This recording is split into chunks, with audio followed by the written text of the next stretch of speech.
So I appreciate you all allowing me to speak with you tonight. I appreciate the opportunity. And so I understand from Tim that this group was formed to talk about issues in South Charlotte. So my presentation here is to focus on our project in South Charlotte, the expansion of I-485. Oop, wrong way.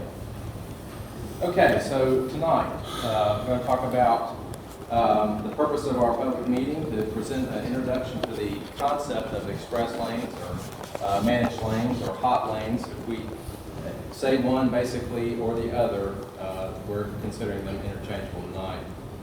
Going to give an overview of the I-485 Express Lanes project and provide an opportunity for you to offer comments and ideas, of course, questions and answers. So let's talk very simply about what is an express lane. It is a separate lane in a highway corridor in which drivers can choose to pay a variable fee for a more reliable, quicker trip within the corridor. So here you have your two general purpose lanes. Those will still remain free. Scott, can you speak up a little bit? Sure. How's that? Much better. Okay, sorry for that. Okay, so you still have your two general purpose lanes, and they will still remain to be free. And then you have your express lanes if you choose to pay a toll. We're going the wrong way. Sorry for that. Okay, so why are we doing express lanes? Over the next 25 years, another 400,000 people are going to move into Charlotte. Okay, Charlotte is expanding extremely rapidly. In North Carolina, only Raleigh is expanding more rapidly. Raleigh is also working to implement managed lanes. But managed lanes provide a cost-effective, sustainable transportation alternative. Over time, you will still be able to experience reliable trip times the first year, the 20th year, the 50th year. So what have we seen when we expand our highways? Well, we've seen this kind of issue on 485, okay? We see congestion in the general purpose lanes. As we build additional capacity, that additional capacity fills up. It doesn't happen overnight. We opened these lanes around on 485 around the first of several months ago, and of course they don't fill overnight, but they do over time. As additional people come to the area, as additional development occurs, these lanes get filled up. And we see this time and time again.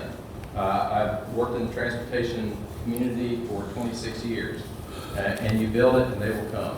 More people come, they fill the lanes, and you have a back to where you started with congested operations. So then, you could end up like this corridor in China.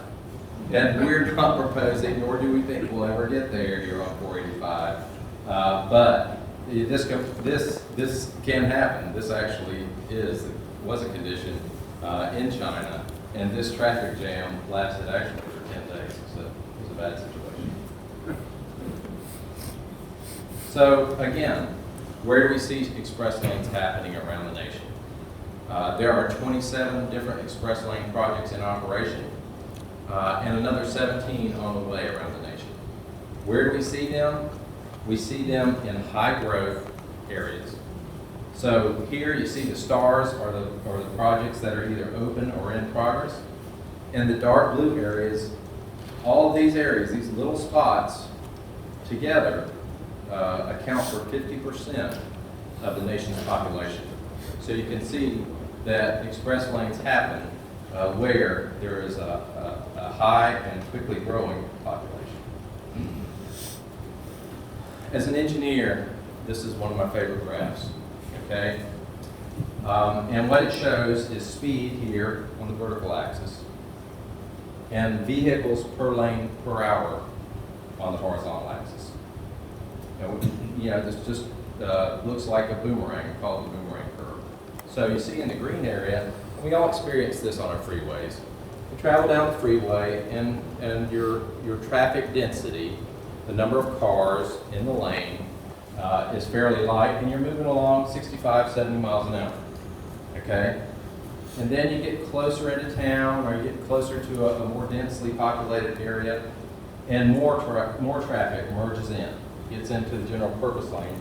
And you get into this area where you start tapping your brakes, and you start slowing down a little bit. But you notice, at 70 miles an hour, cars are a little farther spaced out. They're spaced out a little farther. But when you get the more cars in, you slow down, but those cars are packed in there tightly, okay? And that's what you experience in this area.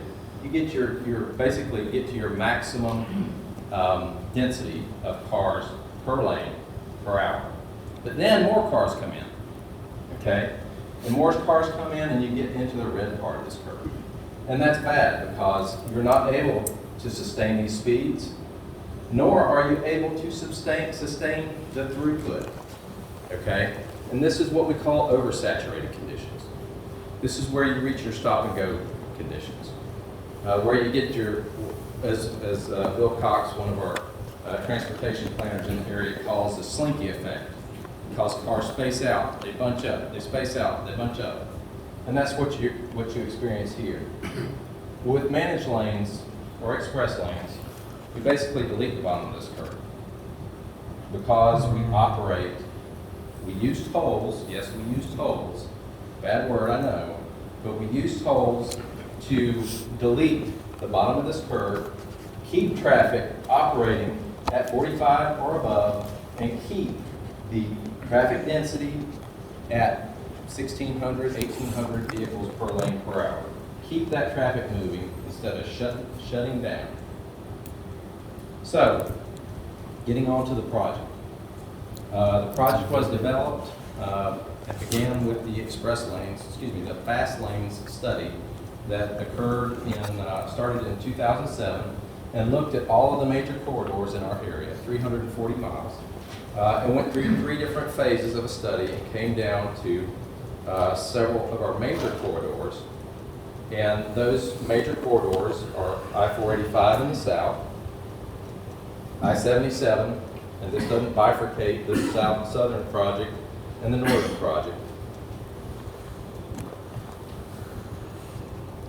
And US 74, and offers increased travel time reliability on all of those corridors.